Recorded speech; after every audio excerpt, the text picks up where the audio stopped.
I worked as an intern at a consultancy in San Francisco, and I realized it just wasn't for me, even though I had studied almost 5 years of it.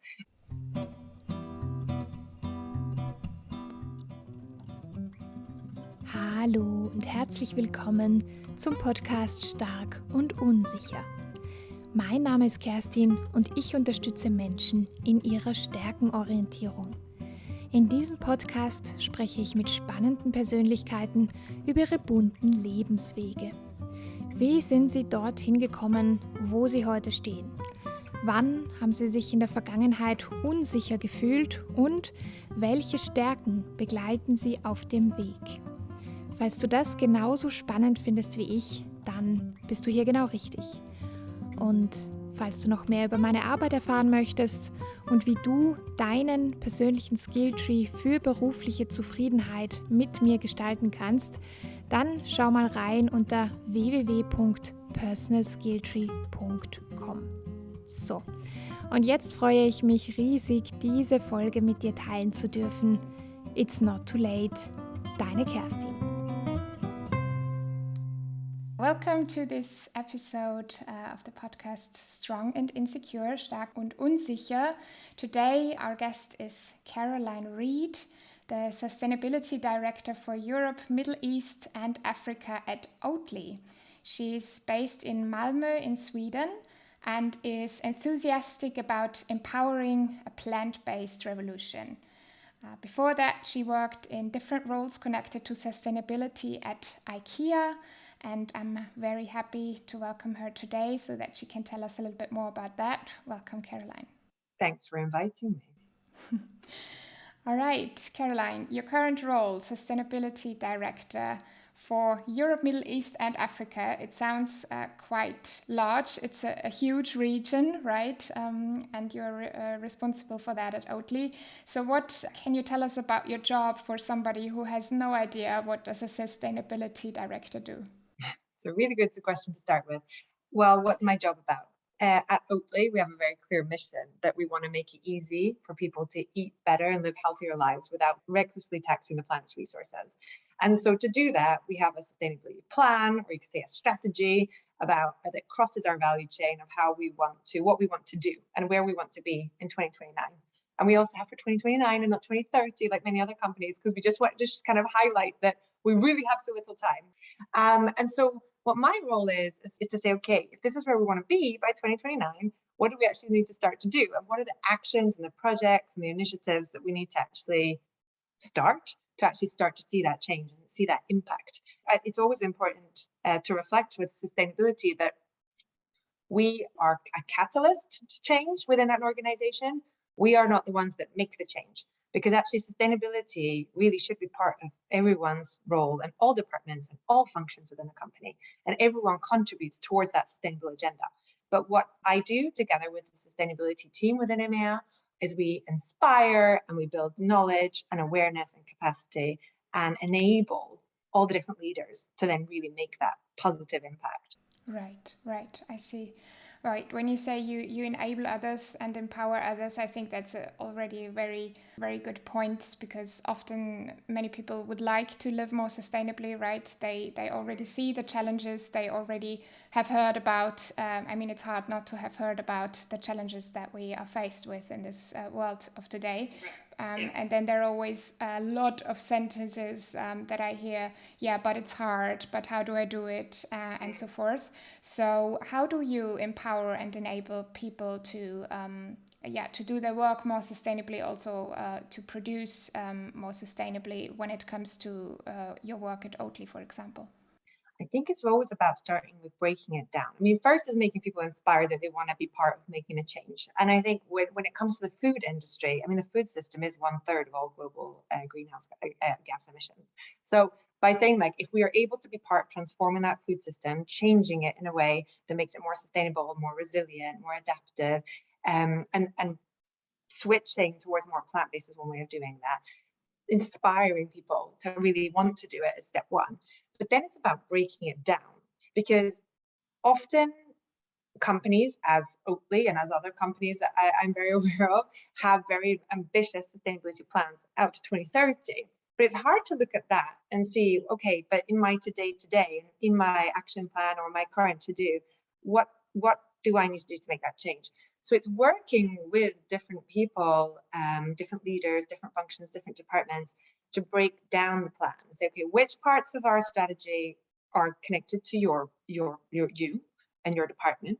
And then from that, if we want to be there in 2029, how do we backcast? How do we go back, right? Step by step, to say, to get to a point where it's like, okay, here are some much more tangible, straightforward actions or projects or initiatives that can be started. And that's how I think we really support them in getting to that step by step.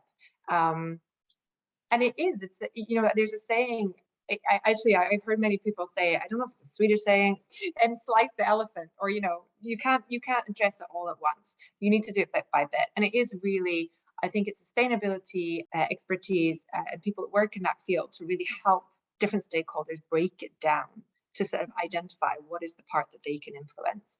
And then it's also about bringing in prioritization. And from a kind of environmental perspective, that's also from a materiality perspective, from a human rights perspective, into the saliency, but it's also about kind of prioritization as well, because I think people can feel very overwhelmed. I mean, I can definitely feel overwhelmed at times when you see that, because sustainability is huge.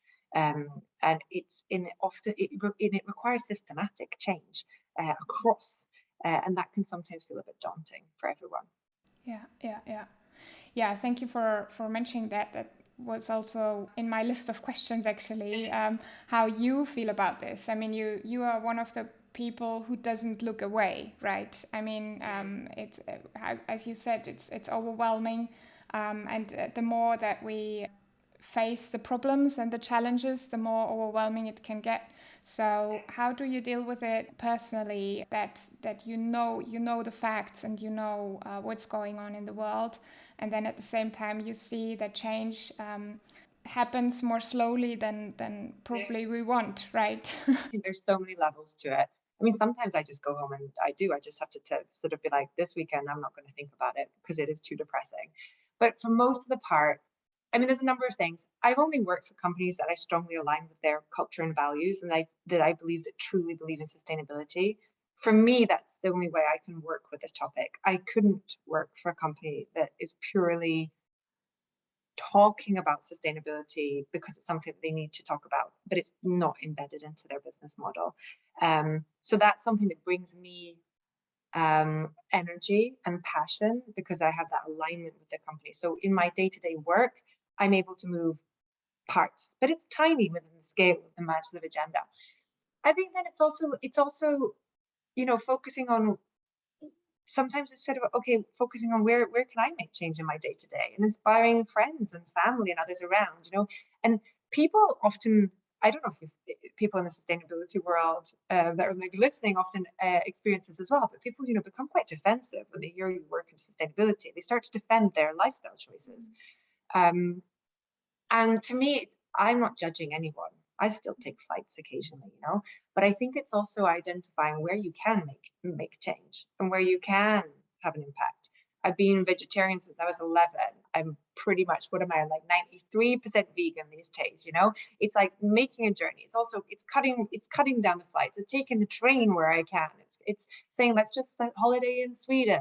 But I live in a house. I don't live in an apartment. I gave birth to 2 children. That's not great for the planet.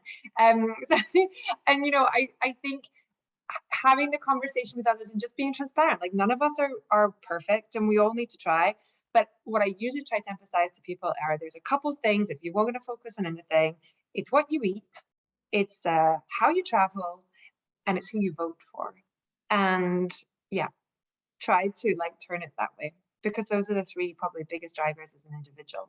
Yeah, great. And that there we are breaking it down, right? That's exactly it. So you have worked on the topic of sustainability for a long time already. So going back in your CV, I saw that 2011 was the first role that I saw at LinkedIn, at least. So how did you gain interest in the topic of sustainability? Yeah, I mean, it's interesting that it says 2011 on my CV, because actually when I started working in sustainability, which I think was back in 2007 or 6 even, it wasn't even called sustainability. It was still called social environment. I mean, my background, I actually have a master's degree in product design engineering, and there was a tiny bit of, I think it's called environmental design at the time, back in something like 2004.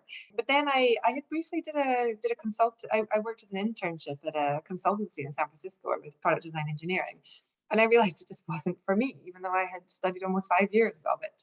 I didn't want to sit on a computer analyzing stresses and stuff, but I also didn't want to be a consultant in terms of do whatever, if someone has an idea, whatever that might be, then you have to work on that.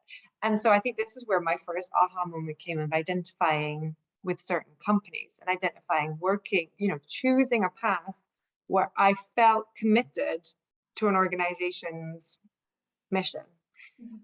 So I joined IKEA, long story that I don't need to go into now, kind of connected to personal story as well. But I mean, based on, I came to Sweden to visit a on and off boyfriend, and saw that IKEA had obviously their headquarters in Sweden. I thought they're kind of a cool company. Looked into and started to feel like there's something I feel like I align with them.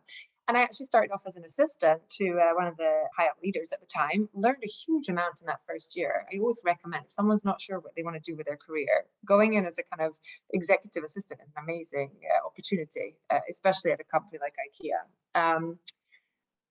But what quickly became apparent to me when I was kind of in that year was more scanning, where would I like to go in this company? What would I like to work with if it's not product design?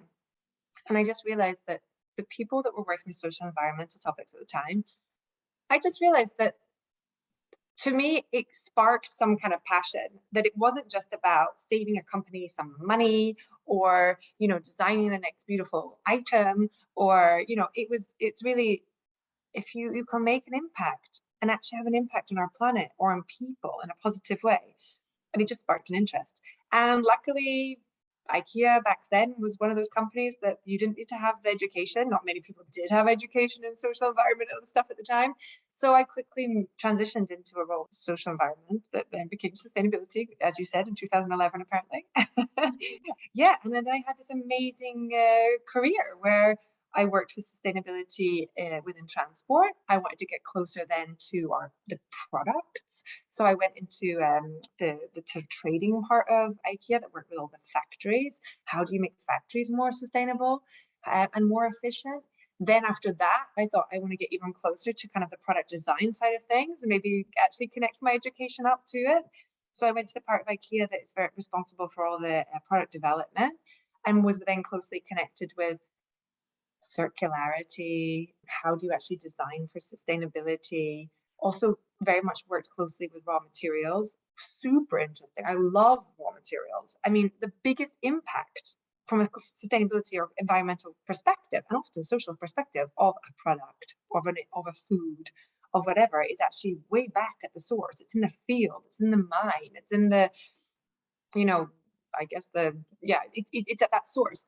So that was really interesting, inspiring. So I worked really across. I had amazing opportunity, and I've had so many different experiences. And during that time, I mean, I worked with so many different sustainability topics, and I learned so much. And sustainability has been developing as I've grown in my career. I mean, biodiversity wasn't something that was hot and talked about 10 years ago. It wasn't like in the media.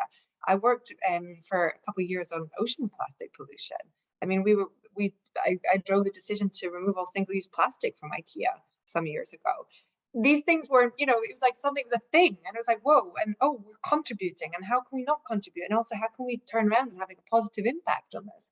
So it's been a really interesting ride. It's been really interesting. And then, I joined Oatly a year ago because food is another passion, and let's follow the passions. I love food. I'm a foodie. And even though I said I'd be vegetarian since I was 11 and much more vegan these days, food, it's not just something you eat for energy. In my opinion, it brings people together. It's got traditions wrapped up in it. It's so cultural. And I've had the privilege to travel a lot in my career, which you could question is not very sustainable. But, being exposed to the food in all its glory and all its cultural differences you just realize that if you're really going to drive change in some part of the world or some field within sustainability, food is the part for me. So that's why I went to Oatly. And again, I mean, I went because of, I'm so sorry, I'm talking way too much. You probably have some more questions. It's But fine. I mean, I went to Oatly because it was a company that was on such clear mission. I mean, the food industry is messed up. The whole system is messed up. It's polluting so much. It's not meeting nutritional needs of people today. And dairy, I mean, wow. Okay, now I'm going to jump back. Can I tell a story? Please. I don't know when it was. Maybe 2000. Let me think. My son was about 1.5. So 2014, something like that. I went to New Zealand and we went back to follow the supply chain to understand what's the sustainability impact. And we went into slaughterhouses in New Zealand, which is very interesting for a vegetarian to do. But during that whole time in New Zealand, what I realized, and speaking to locals, was huge amounts of land was being bought up, and there was land use change to bring more cattle to supply the dairy need globally. I mean, a lot of the dairy that was being produced in New Zealand was being shipped out to Asia and other parts of the world.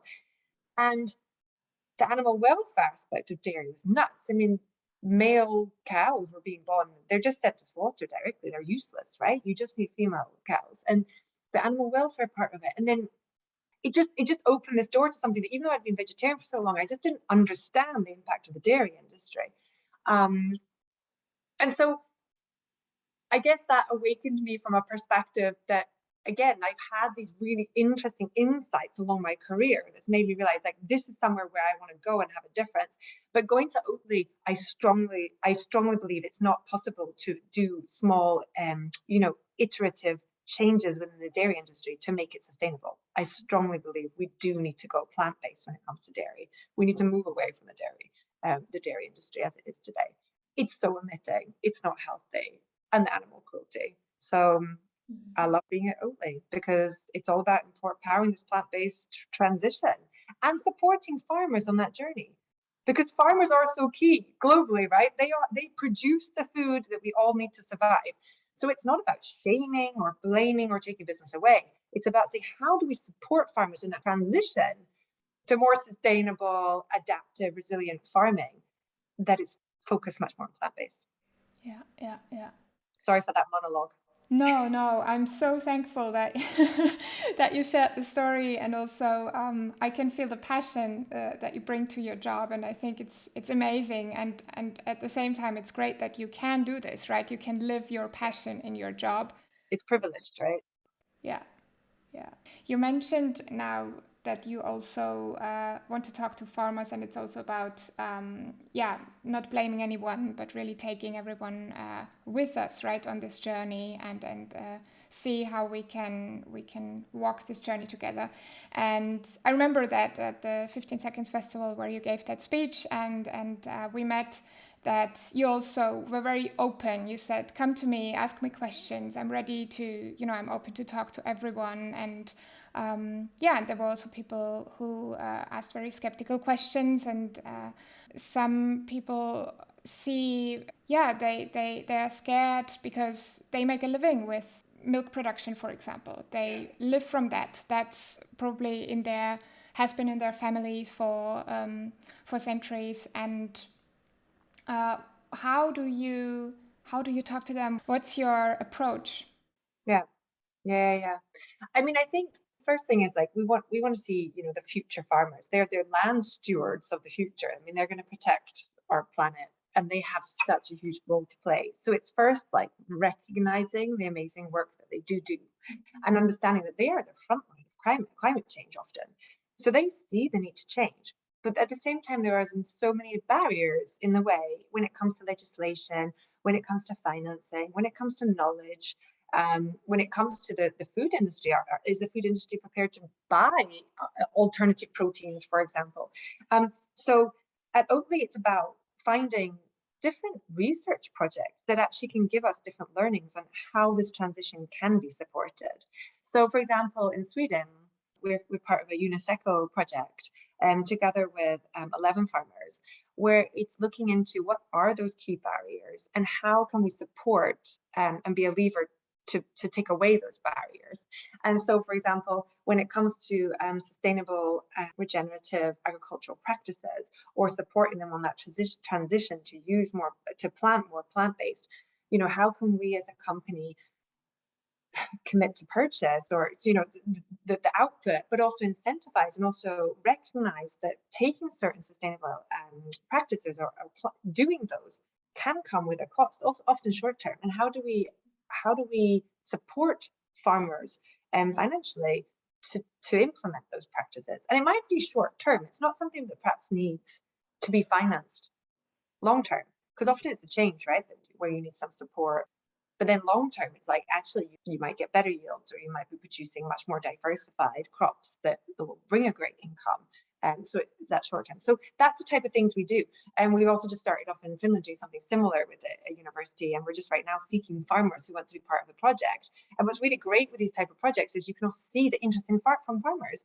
In Finland, we needed to find 10 farmers. And last time I heard, and I'm not completely updated on it, but about a month ago, we had, I think, something like 44 applicants from farmers in Finland. So also just shows like there really is this wish from farmers. But the way the food systems has been set up, it's kind of locked them in to producing in a way that is unsustainable. And how do they break out from that? And so what we want to do with these learnings is to share them. And then, for example, right now I'm sitting preparing input to the EU Sustainable Food Systems consultations. And I mean, these type of things are critical. I mean, it's defining what is the sustainable food system of the future for the EU. And it's here that we really need recognition that we need to go more plant-based, and there are certain barriers that the EU have the possibility to really address and to support. And hopefully, like the learnings we're getting from these types of projects, we also want to feed into those type of consultations so that they can be actually really scaled up.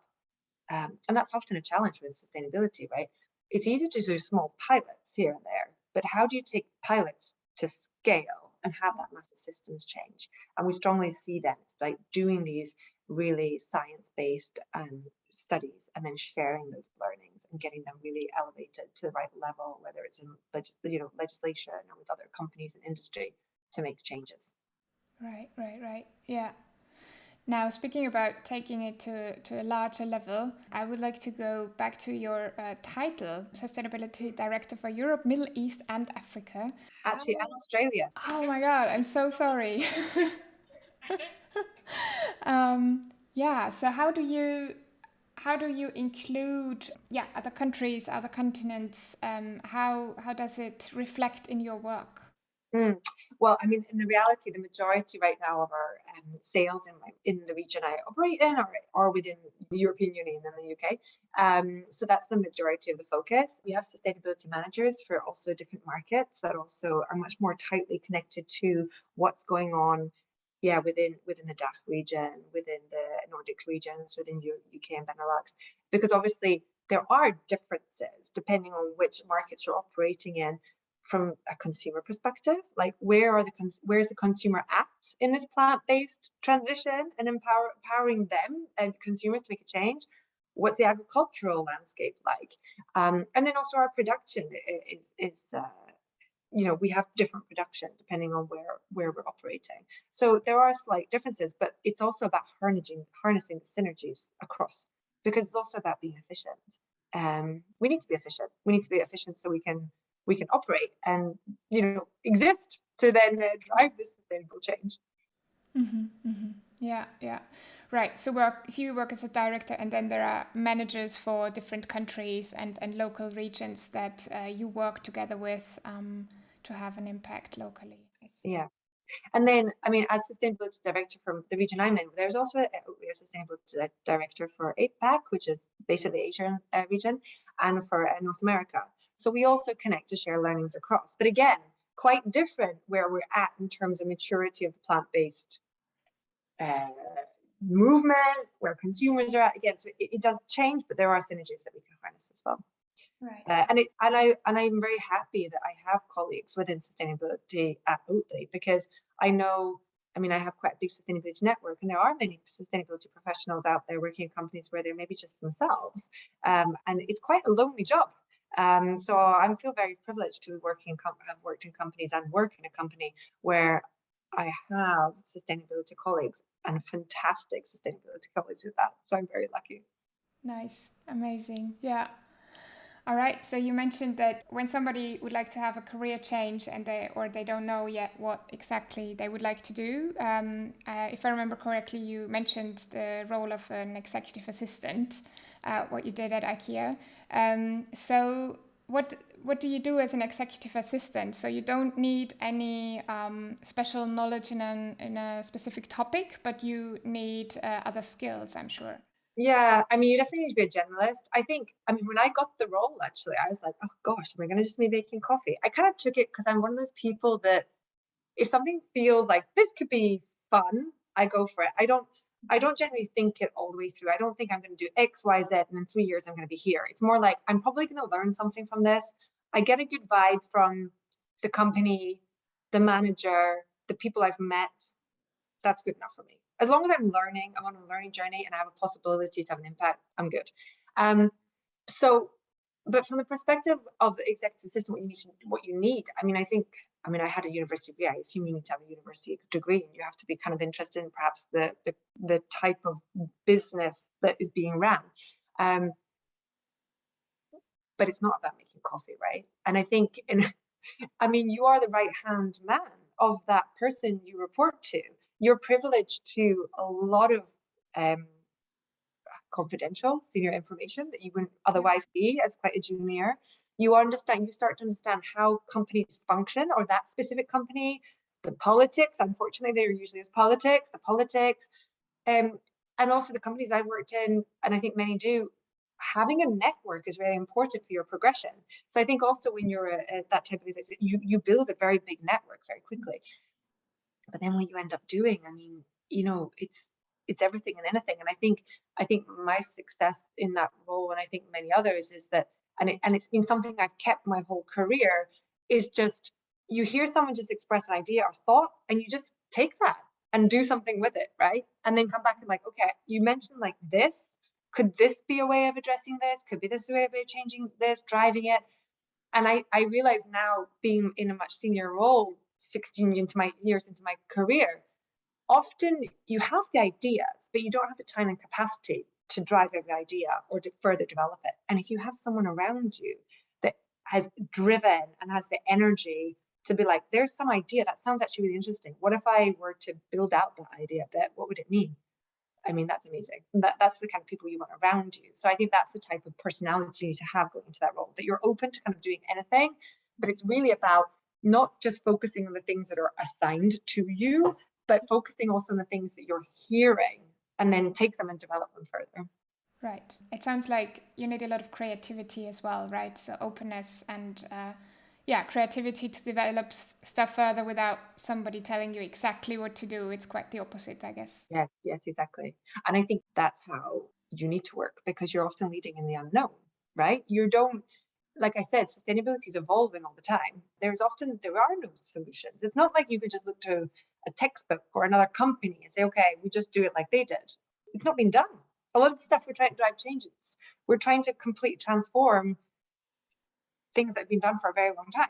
So you need to have that ability to think outside this box somehow and kind of flip things on its head. And I think it always helps to surround yourself with like-minded people. Mm-hmm. Yeah. Great. So now we talked a little bit about some skills that were necessary for your jobs, and I would like to take this one step further to some personal strengths. So what do you think are personal strengths that helped you along the way, that you brought to all of your jobs naturally, because you're just this kind of person who brings these skills along the way? That's a really good question. Things I've had all the way along the way.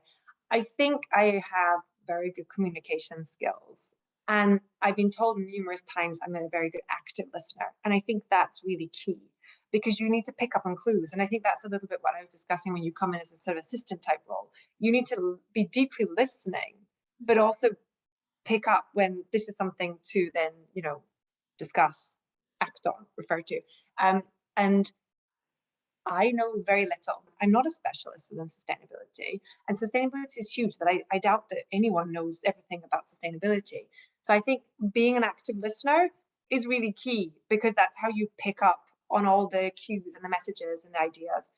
But also as a leader, and I really love to lead people indirectly or directly, because again, you don't make sustainability happen by yourself, right? You need to lead a movement, you need to lead people. And I think as a leader, being an active listener is one of the best skills you can have.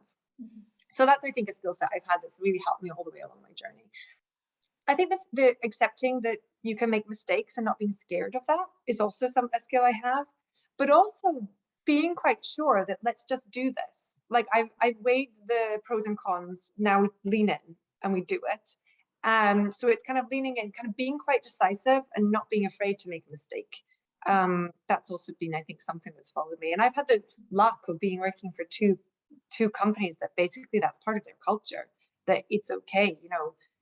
IKEA was learn by your mistakes, and at Oatly we say be fearless. It helps when you are in an organization that promotes that behavior. Oh yeah, so important. Yeah. Great. All right. Now there's one more question in my mind when it comes to your personal story. In how many situations, or what comes to mind, what kind of situation, when did you feel insecure? Because now you talked about fear and about courage, because you overcome those fears, that results in courage, right? So what are situations, or what have been situations where you felt insecure? It's a really good question. Luckily, I don't feel insecure that often, and I think it's been because I've had very supportive leaders and managers around, and that's what I try to be as a leader and a manager, because insecurity doesn't deliver anything. So if people feel safe and secure, you make amazing things happen. When have I felt insecure? I think it's general, it's nothing specific. But I think in the world of sustainability, sometimes it's quite unclear what your deliverables are. You know, you're working with many functions and they have, you know, very clear KPIs, or they have very clear sales goals, or whatever they have around. And it's all a bit untangible. It can be in sustainability. And I think you can feel insecure at the same time. Am I actually doing the right thing? Am I actually focusing on the right thing? What am I actually delivering?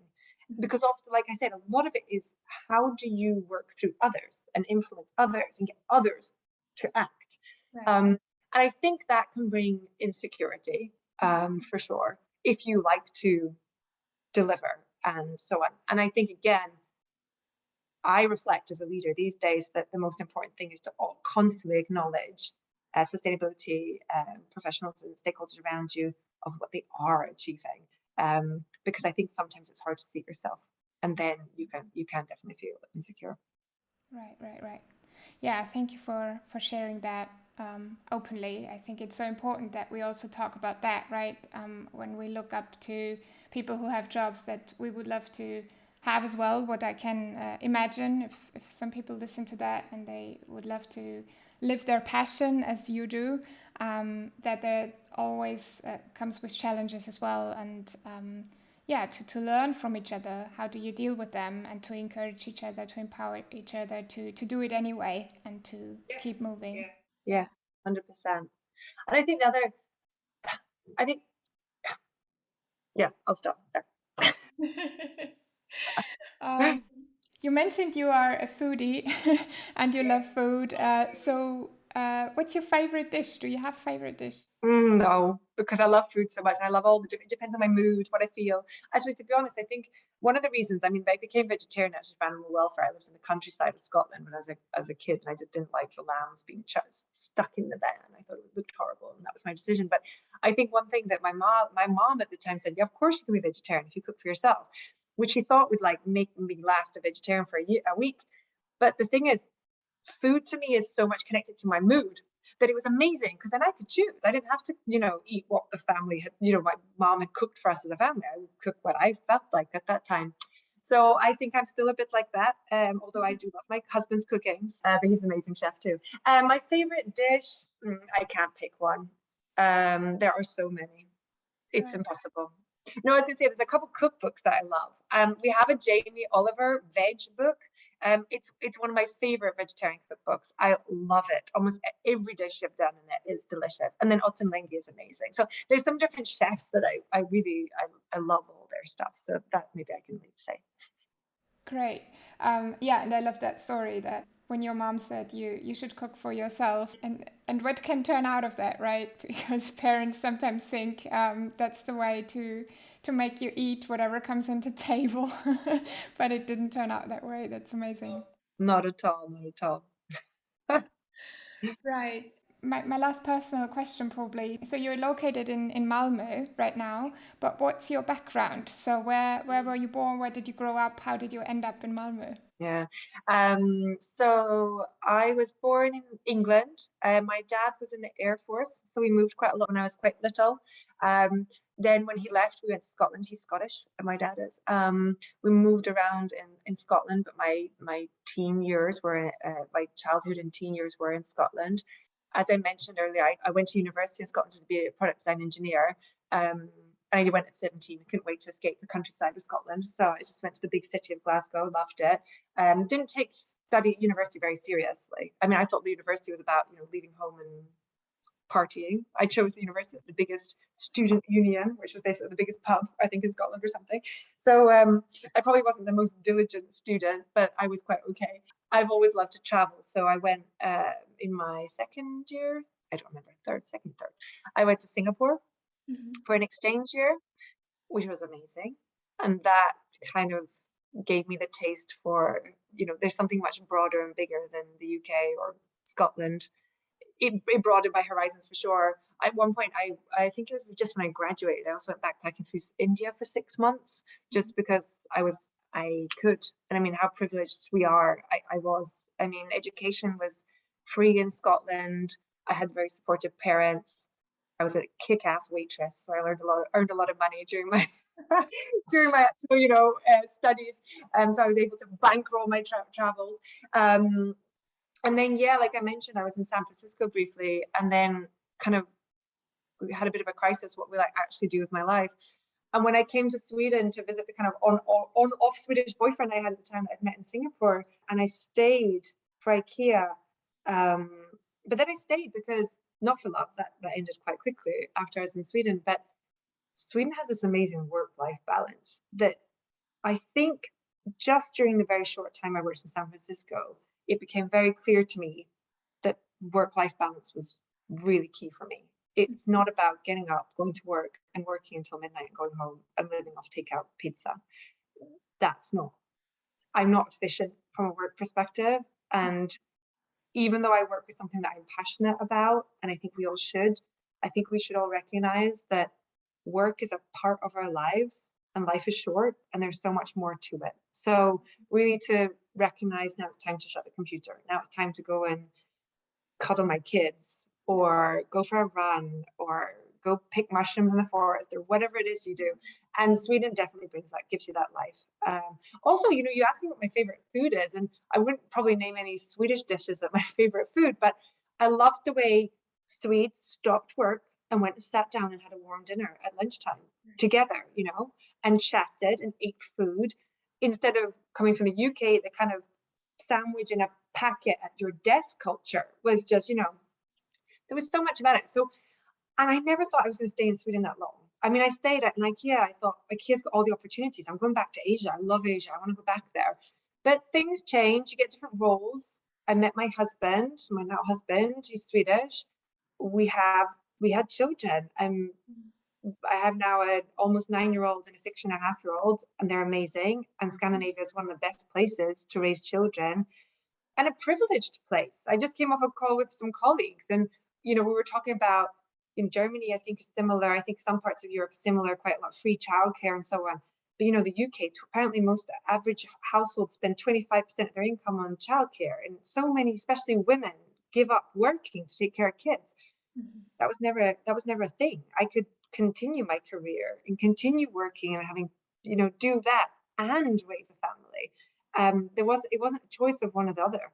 Mm-hmm. And that's been, for me, that's wonderful. And obviously for me and my husband, we think this is the right lifestyle for us. And that's why we stayed in Sweden for now. Yeah, beautiful. Very nice. Great. Thank you for sharing so much of your personal story as well and your background. Thank you. And and now to coming to an end, I have some questions from the community. Some people sent me questions they would like to ask you, and I picked 3 of those, and I would love to read them out and see what you, how you would like to answer them. So the first one is from Barbara, and she asks, what is the biggest challenge becoming more efficient in sustainable production in general, and also in developing sustainable materials? I think the biggest challenge for a company like Oatly that's growing so fast and growing and spreading globally, and I mean, firstly, to highlight, we see our growth as our biggest opportunity to have a positive impact, because it's all about driving people, or not driving, but inspiring people to go from dairy to Oatly, and that planetary saving is huge. So growth is an amazing thing, because not only are we growing as a company, we're growing in a way that is driving a positive change with this conversion. But what it also means is we're building facilities. We've gone from 3 factories to 6 factories in like 1 year. And when you open new factories, they're not particularly efficient. So I think the biggest challenge for us is trying to work out, how do we keep up with that growth and that demand at the same time as running our factories in the most efficient way and optimizing our logistic flows and all those other things. Because that sometimes it goes hand in hand, and sometimes it doesn't quite go hand in hand. But I think what's very clear for Oatly is we have a very clear end goal where we want to be, and we know the driving conversion has another positive impact, and we know where we need to make our oat milk as sustainably as we can going forward. So we do have these 2 ambitions that they need to meet. But it is a challenge. I see, understand. All right, then we have a question from Leah. She says Oatly also sells oat milk in Asia, and there's a factory in China where oat milk is produced and packed, but the oat itself comes from Sweden, she says. The reason given for that is a different taste. Why does Oatly not put a greater focus on using Chinese oat? Yeah, that's a really interesting question when it comes to where we're sourcing ingredients such as oats, and then where the sales markets are. And for us at Oatly, I mean, it's really important to look at the sustainability impact for the entire value chain. And sometimes sourcing look close to source, which you would assume has the lowest impact, doesn't always. So that's what we try to do, look holistically at how do we reduce this environmental impact over the whole value chain. And I think oats is a really interesting example, because the emission factor of oats grown in different countries is quite significantly different depending on the soil types and the agricultural practices that are used. So sometimes it can actually be more beneficial to source from further afield and then transport, because the total impact is actually less than sourcing closer to home. But I mean, basically what's most important, right, is we want to reduce that entire impact of our product from an environmental or CO2e perspective, but also we want the product to taste good and to have the right quality. And those things combined guide our sourcing decisions. Yeah. All right, now the last question is from Bernd, and it's connected to pricing of oat milk, because there's still this inequality when it comes to plant-based products and animal products. Yeah. So he also already mentioned one aspect where we can make some changes. So there's a huge potential in changing how products are subsidized, right? So maybe can you elaborate a little bit on what's the current situation on that, and also where else do you see some chance for development when it comes to the equality of plant-based products next to animal products? Yeah, I think it's a really good reflection and question. And yeah, it's not an equal playing field or even playing field today. Milk is subsidized within the EU in a very different way. So farmers are kind of promoted in a different way and financed in a different way for producing milk compared to other crops. And that's like what we want to be part of, driving this transition within the food system and agricultural shift. And that's what we want to kind of provide with these learnings we're getting from our research projects. And then taxation is different. I know now I'm going to get the wrong figures, so I'm going to quote, but I think it's something like in Germany, is it 10% for milk and 20% VAT on other plant-based milks or something like that? Right. So again, I mean, we need to address these differences. Why is milk got different VAT on it or taxation on it than plant-based milks? There needs to be this equal playing field. So that's another thing that we're trying to address in all the different European countries and the UK. And then what else we can do is also an interesting one, because I think the most important thing is we need to give people a choice. And most people's dietary and taste, profiles and preferences are informed quite early on. And in the EU, we have the school milk scheme, where huge amounts of money every year goes into financing free or subsidized milk for children in schools. And this is done, if you read the document, it's done for two reasons. One, from a health perspective for children, and the second is actually to promote milk. So children get used to milk, so they buy milk, and it supports the milk industry going forward. And what we want to have is at least that even play a equal playing field and things like that as well. So, for example, the school milk scheme, it should at least have plant-based milk as an option for children so they can make the decision. And I mean, from my personal perspective, having children, I can see climate anxiety, how high it is, even in young children. And it's important for them to want to know how they can play a role and what they can do. And I think just having these simple measures of having plant-based milk, for example, available in schools, it's not to eliminate milk from schools, but to have that choice would make things perhaps more equal in terms of driving that change and giving consumers the right choice. And it's also in hospitals and in all kind of publicly funded arenas. Often plant-based alternatives just are not available unless you have some special dietary needs. Thank you, Caroline, so much. I would love to finish with my last question, which is the same question for all of my podcast guests. So what's your greatest personal strength? What is your greatest insecurity? And what do you think is, for us as a society, the superpower of tomorrow? Oh, I think my biggest strength is openness. I think my biggest insecurity is in being impatient.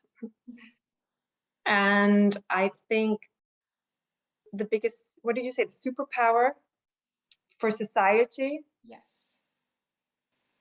Is for everyone to eat more plant-based.